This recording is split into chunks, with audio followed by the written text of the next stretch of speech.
Hello, good people of YouTube. Sealord here, and today we have the brand new Tier 9 British battleship, battle cruiser, not exactly sure where this falls, in port to review for you guys today.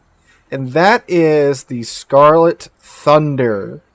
Now, you might be forgiven for looking at this thing and saying, well, that looks an awful lot like a Duncan, because it is a Duncan, but with a few different switch-ups here and there. She's basically a standardized Duncan. I believe that's how Wargaming described her in her initial dev blog.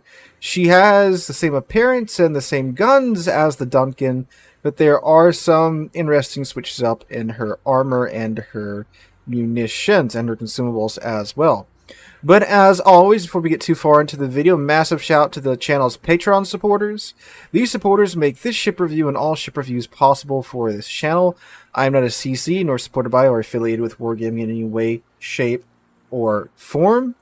So all the ships you see on this channel, I do either have to grind out or pay out in order to get them for review.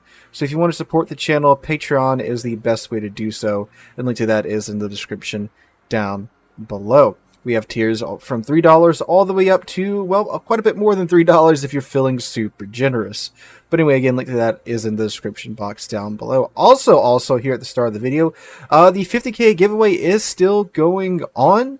I do have a budget for the channel, and we reached the budget last month because a whole lot, well, this month actually, I should say last week, because a whole lot's going on in the game. So we had to put a pause on that, but we are back on because that sweet YouTube ad revenue came in. So make sure you're checking your comments from the 50K giveaway video, which was 3 weeks ago. So make sure you're checking your notifications and such, guys. All right. So the Scarlet Thunder, like I said, it is a standardized Duncan, basically, featuring, among other things, 32 millimeters of armor plating and normal British BBHE. As always, our department's doing a great job with the model. I mean, I'm pretty sure it's just a Duncan model, but I mean, hey, the Duncan model is a great place to start at. I mean, again, look at all the little details and such all over the deck. So let's go ahead and see just how Duncan this Scarlet Thunder is. So, oh, you do also get Anton Grant right now in the armory. If you do want to get this thing right now, there is the, was it the something about progress going on in the armory right now. We're going to jam in the armory here for a second. What's that event called? Path of Progress is going on in the armory right now. And yes, I did get up all the way to 15 on the bundles trying to get this thing. The bundles are a little bit more expensive, but you do actually get a nice bit of items out of it. I got a bunch of the blue boosters in the event, so they are expensive, but you get a ton of blue boosters. I'm actually going to run some of those on her today, especially when it comes to the credits, because we need them credits. All right, but yes, that's the only way to get the ship right now. Obviously, I wouldn't suggest going up to, 15 bundles in the armory. That's a bit expensive, and I have the channel and again the ad revenue to help offset that. So I would not suggest doing that at all. Wait for it to come out in the future if it does. But yeah, unless it's like super good or like the second bundle you see in the armory off the bat, don't go throw your money away like that. But anyway, so let's go ahead and take a look at the Thunder. I just keep on saying Thunderer because it's so close to Thunderer. So, speaking of economics, it is a Tier 9 premium ship, so you do get the Tier 9 economic bonuses, which is the 10% to the credits, 100% to the various XPs, and you get the baked-in Tier 9 economic bonus on top of that, so it's already one of the best credit earners in the game right there, just off of the credit earning bonuses that you do get. Now, what's interesting is the permanent camo is this right here. This chronoplane looking camo, and you guys thankfully pointed that out in one of the dev blog videos that we did for the Scarlet Thunder. I recognized it. There was like the Black Seas Giant or whatever that weird aircraft plane, a chrono plane, whatever you want to call it, that the Soviet Union devised. A Caspian Sea giant, that's it. This is obviously inspired by that. And you know what? I actually do like this camo. It's pretty clean for the... Look at the freaking like George Jetson looking launches here. That's neat. It's very clean. I like the way it's designed. It reminds me a lot of the Space Battles camo. And you know what? Yeah, it's neat. I probably won't run it though, because again, I just do like the normal camouflages. But yeah, this is the permanent camo for the Scarlet Thunder here. Let's see, I had was it the tiles on, or was it no, it was the Hunter, yeah. So I'm just going to run that on it, because I just like that look, you know, the clean, somewhat historical camouflage look to it.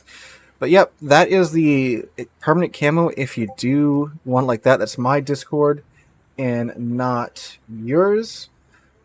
Alright, so let's go ahead and start with the armor, which is one of the biggest differences between the Scarlet Thunder and the Duncan. So actually, just real quick. So Scarlet Thunder, Duncan. Scarlet Thunder, Duncan. Yeah, I think the model's pretty much exactly the same. Yeah. But alright, let's go ahead and take a look. So the armor layout, again, you do have the 32mm bow armor, which on the Duncan, that's 25. So you can bow tank in it, which is pretty nice. So, you know, only those 460mm and above guns are going to be able to go through your bow. So, you know, Yammy and above. That's pretty good. And I'm assuming it still has the exposed citadel like the Duncan does. Yep, it sure does. So that's going to hurt when your side gets seen. So, I mean, but also too, the Duncan, again, with the British battlecruiser line, they have this kind of void armor going on between the torpedo bulges and the internal armor. So they can surprisingly, from angles that you would expect to pin them, they can eat a bit of damage. But definitely, if you catch them like this, oh, it's gonna hurt. You know, if you play the battle cruisers, you guys know that. But let's go ahead and just run through the rest of the arm before I move on. So 32 bow, 32 stern, 32mm stern deck, 32mm bow deck, 32mm central deck. So I guess you can still toss this in the battle cruiser kind of category, because I believe it is fairly quick, but it does lack the engine boost as well. Alright, so survivability has 75,200 hit points, and the Duncan has 75,200 hit points as well, and 203% torpedo damage reduction. So yeah, 75k, that's not bad for a tier 9 battleship, and the improved armor on the Thunder does mean that, yeah, it's going to go that much further in comparison to the Duncan.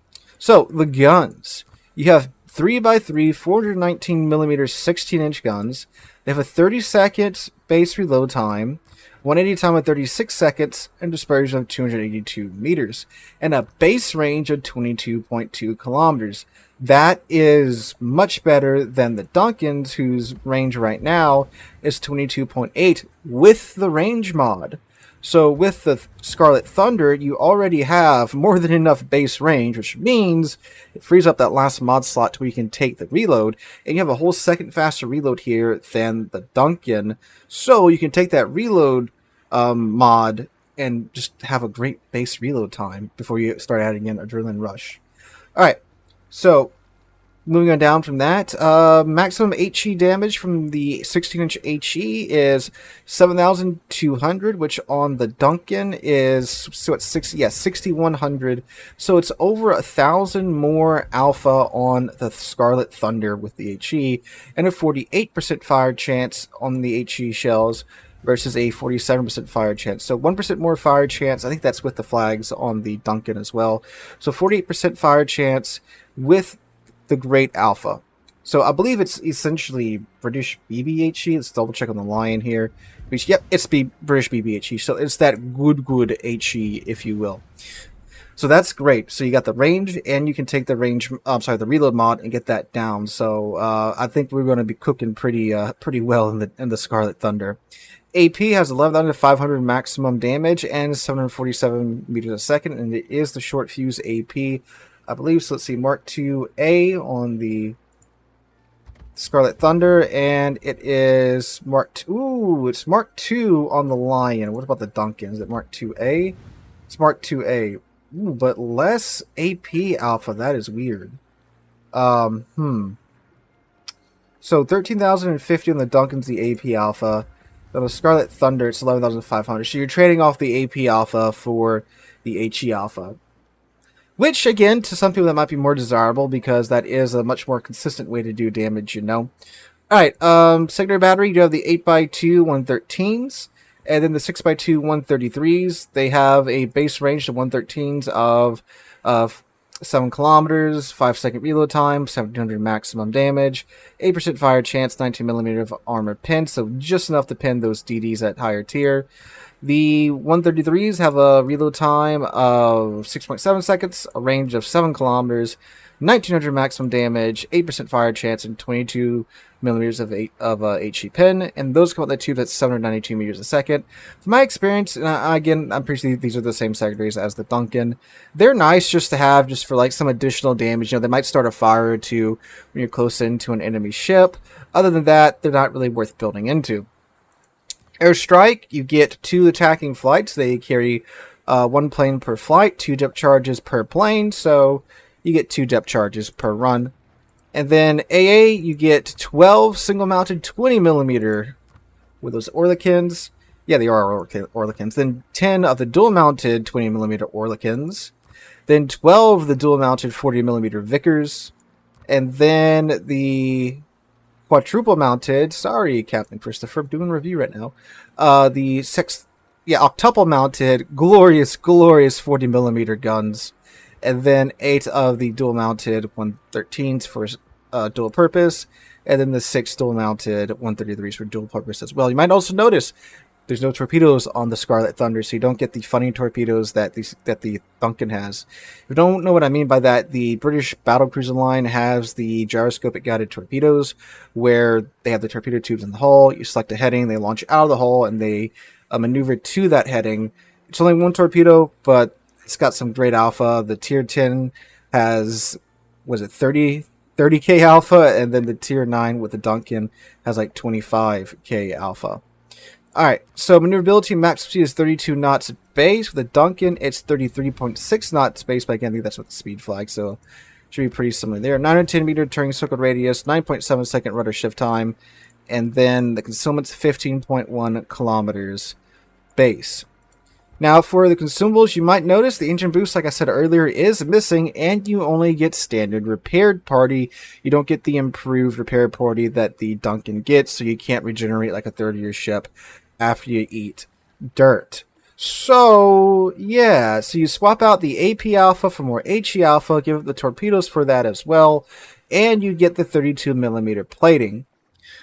All in all, it seems like a pretty fair trade for that 32mm plating, while maintaining a good bit of the speed and maneuverability that the Duncan has, sans the speed boost.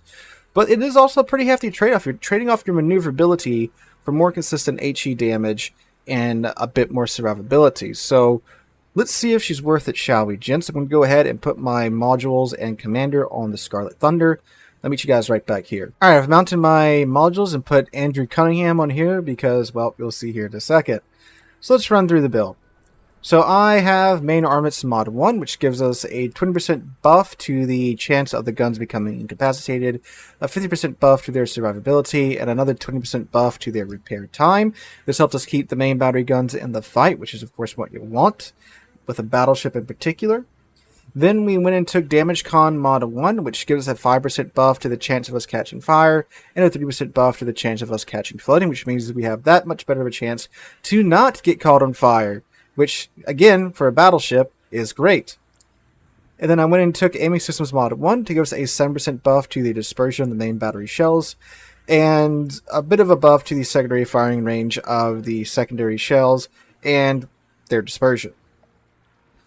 Then I went and took Damage Con mod 2, which is another 50% buff to the fire chance, and, I'm sorry, it's a 50% buff to the recovering time of flooding and fires, which means we burn and flood for that much less time, which is good. And then I went and took Consummate Systems mod 1, which gives a 10% buff to our consummate, which means you get to dictate the terms of your engagement, because the better your consummate, you can, well, just run away if you're not having a good time. And finally, I took main battery mod 3, which gives us a 12% faster reload time at the cost of the traversal time of the turrets by 13%. On Andrew, I'm running pretty much what I run on the mainline British battleships. I have preventive maintenance, which gives us a 30% buff to the main guns being knocked out, along with the steering gears and the engine, which, again, if any of that gets knocked out on, well, any ship, that kind of sucks, and we want to prevent that from happening. When I took Grease the Gears, which gives us a 20% buff to the main battery traverse speed, so it cancels out the... and that's my Discord and not yours, which negates the... What do you call it? The downsides, the negative buff, the consequence, whatever you want to call it, from the reload module. So we have essentially a 7% faster turret traverse speed. Then I took Adrenaline Rush, which, of course, everybody should take. For every 1% of HP loss, you get a 0.2% boost to your main battery reload time. And if you are, well, losing HP, getting a faster reload out of it is what you should get. Basis of survivability for a 15% buff to the restoration time of modules and to the fire and flooding recovery time. Again, the less we're burning and flooding, the more health we are saving. And then I took Emergency Repair Expert for an additional charge of the heal, and a 10% buff to the runtime of the Damage Con and of the heal. Again, when Damage Con is running, you are no longer able to be set on fire or flooding, and the longer you can get it to run, the better. And the heal, 10% to the runtime, is that much more HP you are getting back. Now we have Concealment Expert as well for another 10% boost to our concealment. Again, being able to dictate the terms of your engagement is great. And last but not least, Fire Prevention Expert. This reduces the maximum number of fires you can have from the ship from 4 to 3, and reduces the chance of you catching on fire by an additional 10%. And again, if you're not on fire, you're not losing HP. So what does that do to the ship? I am glad you asked. So now, that didn't change. For the main battery guns, the dispersion is now 262 meters, and we have a 26.4 second reload time. That is good for 9 16-inch guns. But we shall see what the dispersion pattern is like. For the maneuverability, our top speed, yep, with the speed flag is 33.6 knots. And our concealment is now down to 12.2 kilometers. That is great for a Tier 9 battleship. So guys, I'm going to go ahead and take the Scarlet Thunder into battle and meet you guys there with my voiceover first impressions review. Alright guys, voiceover Mountbatten here. After playing the Scarlet Thunder for a bit, I can say it's essentially almost a slightly more enjoyable Lion. Now, to be clear, I'm not one that is overtly opposed to playing the Lion. I know the Lion gets a lot of bad rap because its dispersion is frustrating. It's not quite the Conqueror yet. But, I mean, like, you still have the British BBHE and the Super Heal, so, you know, anything's possible, right? And to me, the Scarlet Thunder is a slightly better Lion. It's kind of like a side grade, if you will. It's more maneuverable, it's stealthy, it's guns seem to be a little bit more workable than the Lion from at least what I've seen so far. And you get that 26.4 second reload with the 22 kilometer range. So I think if you enjoy the Duncan and you want something that's more in line with the mainline British battleships, this will probably do you pretty good. It's a ship that definitely isn't a drop what you're doing and get ship by any stretch of the imagination. If you've got the Duncan, I do think the Duncan is better than the Scarlet Thunder. At least to me, the Duncan is more enjoyable to play, because what really makes the British battle cruiser line great is their high speed, high mobility, the goofy torpedoes, along with the more than decent enough guns, right? And you give up the goofy torpedoes and the engine boost to get essentially, I guess, what could have been the British battleship tech line Tier 9. And I know back in the day before we actually had the British battleship tech line that we had, it was, theorized that something like this could be the Tier 9 tech line battleship. They weren't going to go the actual Lion route, which they did wind up going with, and then basically, you got the Conqueror at Tier 10. That's a slightly bigger Lion, although I guess the Vanguard was actually the Lion, and they put the different turrets in it, the different guns in it, and then of course they also made the Lion that's a little bit different than the Vanguard, which is supposed to be the actual Lion. And y'all know how wargaming operates. So yeah, if you like the battle cruisers and you want just a more standard version, this will work. Again, if you like the Duncan and you think the Lion's something you want to mix in with the Duncan formula, you get the Scarlet Thunder. So it's not amazing by my stretch of the imagination. It's just like, okay, it's a Duncan that can eat shells to the face a little bit better. Well, a lot better than the Duncan can, because again, the 25 millimeters of armor versus the 32 millimeters of armor. And is that worth giving up the engine boost and the goofy torpedoes for? In my opinion, no. Again, I do think the Duncan is better, but this works fine. It worked well, very well, in all the situations I was in. Where it does definitely do better than the Duncan is like the first 10 minutes of most high tier games, where you're sitting at 20 plus 18-ish kilometers, and you're just sitting there, swapping shells across the map. With the Duncan, of course, if you want to be able to do that, you have to take the range mod, which means you have the 31-second reload. With the Scarlet Thunder, you have 22 kilometers base range, and you can take the reload mod, and you have 26.4 second base reload, which means you're slinging HE that's better HE than what the Duncan has, faster. So in those initial, 5-10 minutes, you're doing a lot better than the Duncan at your job. Now, once the game progresses to the point where you can get a bit closer, you can't be as goofy as you can with the Duncan, right? You don't have the goofy torpedoes, so, your drive-by capabilities are pretty limited in regards to that. And you don't have the engine boost, so you can't run away from trouble as well as you can with the Duncan, which that happened quite a bit when I was playing, and I think I got the biggest case of, oh, look, it's the YouTuber in the new ship, we gotta kill him, because in my first 3 matches, my potential damage was well over 2 million. So that was fun. Definitely got to run the ship through its paces there with its survivability, and yes, definitely being able to bounce the common calibers up to 18.1 inch is definitely leading to longer survival times in that case. But do remember that the rest of the ship is the Duncan, right? So you're still going to eat big pins from big caliber guns if you showed too much ankle, and unlike the Duncan, you don't have the super heal to fall back on. So yeah, you gotta be a little bit more careful there. So it's essentially a long range Duncan that can bounce up to 18.1 inch guns. That's more HE focused. So that's essentially it. I mean, there's not a whole lot more to cover here. It is still, the Duncan in every other way except for those few characteristics that they shifted around. So it's a side grade. If you want a more standardized Duncan, and I mean, they really described it very well in the dev blogs leading up to its release. It's just a standardized Duncan. If that sounds appealing to you, I think you'll enjoy it whenever it comes out for whatever they're releasing it for. If it's only available in this event, it's a pass, right? It's not worth the money you're going to have to throw away in the random bundles in order to acquire. But according to Wargaming, every single ship that comes out in an event will be available to purchase at some time later. So if this ship does come out for doubloons, I definitely wouldn't say purchase it right away. If it goes on sale, maybe. If you get it in like a container or something, it's a fine ship. It's not going to, hog up a spot in your port and waste a slot there.